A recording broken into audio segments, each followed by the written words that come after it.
ஹாய்ங்க. இன்றைக்கி ஈவினிங் ஏதாவது சாப்பிட்ணும் போல் இருந்தது. அதனால் நானும் எங்கள் பொண்ணும் கேசரி செஞ்சு சாப்பிட்லான்ட்டு செஞ்சோம் 2 பேருக்கு. அது எப்படி செஞ்சோன்னு பார்க்கலாம் வாங்க.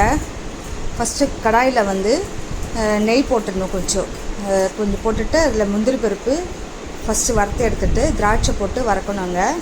அது கொஞ்சம் நல்லா செவந்து வரணும், அப்போ தான் நல்லாயிருக்கும். எனக்கும் முந்திரி பருப்பு பிடிக்கும், என் பொண்ணுக்கு திராட்சை பிடிக்கும். அதனால் ரெண்டுமே போட்டேன். அதுக்கப்புறம் ஒரு பக்கம் தண்ணி கொதிக்க வச்சுருக்காங்க. அந்த நெய்யிலே ரவையை ஒரு அரை டம்ளர் ரவை, ஸ்வீட்டுக்கு ஏற்ற மாதிரி சுகர் போட்டுக்கலாம். நான் அரை போட்டிருக்கேன். உங்களுக்கு தேவைன்னா அரை டம்ளர் ரவைன்னா 3/4 டம்ளர் சுகர் போட்டுக்கலாம். போட்டுட்டு ரவையை லைட்டாக வறுத்துக்கணுங்க. அந்த நெய்யிலே வறுத்துட்டு நல்லா கொஞ்சம் வாசனை வரணும். அது நல்லா வந்தோடனே அந்த ரவை கூட அந்த சுடுதண்ணி கொதிக்க வச்சுருக்கோம் இல்லையா, அதை எடுத்து நான் அரை டம்ளர் ஊற்றினேன், 2.5 டம்ளர் போட்டிருக்கேங்க. தண்ணி கொஞ்சம் தளத்தலன்னு இருந்தால் தான் நல்லாயிருக்கும். ஃபஸ்ட்டு இறக்கும் போது கொஞ்சம் தளத்தலன்னு இருக்கணும், அதுக்கப்புறம் இறுக்கிடும் இல்லையா, அதனால சாப்பிடும்போது ரொம்ப நல்லாயிருக்கும். 2.5 டம்ளர் போட்டு நல்லா கலரி மூடி வச்சிடணுங்க. கொஞ்சம் ஒரு சிட்டிகை உப்பு போட்டுட்டு கலரி மூடி வச்சிடணும். மூடி வச்சதுக்கப்புறம் வெந்துடும். அது கொஞ்சம் நேரத்தில் வெந்துடும், சுடுதண்ணி ஊற்றிருக்கிறதுனால.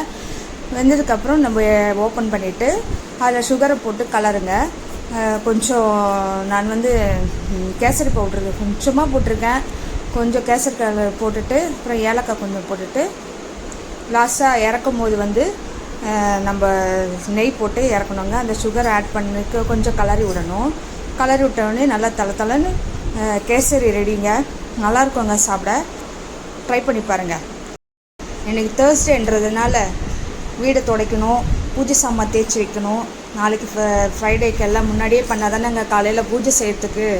அதனால் நம்ம ரோபோ போட்டுட்டு நல்லா க்ளீன் பண்ணுதுங்க. அது நம்ம அனிமல்ஸ்லாம் வச்சுருக்கும் போது இது மண் முடி எல்லாத்தையும் எடுத்துடுது. நல்லா க்ளீனாக இருக்குது. அதனால் நான் இதை 1 வீக் ஆகுது ட்ரை பண்ணியிருக்கேன். நல்லா இருக்குங்க. வாங்குறதா இருந்தால் நீங்கள் வாங்கலாம். அதுக்கு பூஜை சாமான் தேய்க்க போகிறேன். நான் எப்படி சேர்க்குறேன்னு பார்க்கலாம் வாங்க. கொஞ்சம் சபீனா எடுத்துக்கிட்டோம்.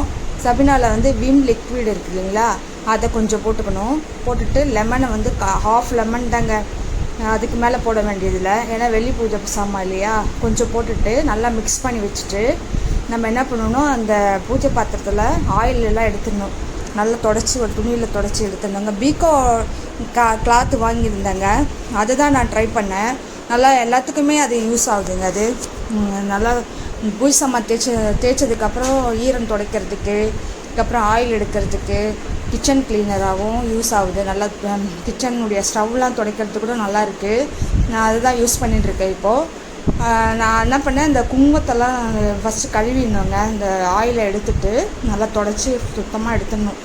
அது எடுத்ததுக்கப்புறமா அந்த குங்குமத்தெல்லாம் நம்ம தண்ணியில் நல்லா கழுவிடணும். ஃபஸ்ட்டு கழுவிட்டு அதுக்கப்புறமா இந்த நம்ம கலந்து வச்சுருக்கோம் இல்லையா, வேறு எதுவுமே போட வேணாங்க. இதை போட்டாலே போதுங்க. 15 நாளைக்கு நல்லாயிருக்குங்க கருக்காமல். எங்கள் தண்ணி சால்ட்டு வாட்டர் தான் லைட்டாக. அதனால் நான் என்ன பண்ணேன், எங்கள் தண்ணியிலையும் வாஷ் பண்ணிவிட்டு ஃபஸ்ட்டு அதுக்கப்புறம் நான் என்ன பண்ணுவேன், ஃபில்டர் தண்ணி கொஞ்சம் எடுத்து அதில் கொஞ்சம் லாஸ்ட்டாக கழுவி வச்சுருவாங்க. ஃபஸ்ட்டு என்ன பண்ணணும், அது மாதிரி வாஷ் பண்ணிவிட்டு இந்த குங்கும மஞ்சளெல்லாம் ஃபஸ்ட்டு எடுத்துகிட்டு அதுக்கப்புறம் இந்த கலந்து வச்சுருக்கோம் இல்லையா, இதை எடுத்து நல்லா லைட்டாக தேய்ச்சா போதுங்க. நான் அமேசானில் தாங்க வாங்கினேன் அந்த பஞ்சு. அதுவும் நல்லாயிருக்கு. ரொம்ப அழுத்தி தேய்க்கணுன்னே இல்லை, நல்லாயிருக்கு. பாத்திரம் கூட 2 வாங்கினேன். ஒன்று பூஜை சாமான் வச்சுக்கினேன், ஒன்று நான் பாத்திரம் கழுவி வச்சுருக்காங்க. நல்லா லைட்டாக தேய்ச்சாலே நல்லா பளிச்சுன்னு ஆகிடுது.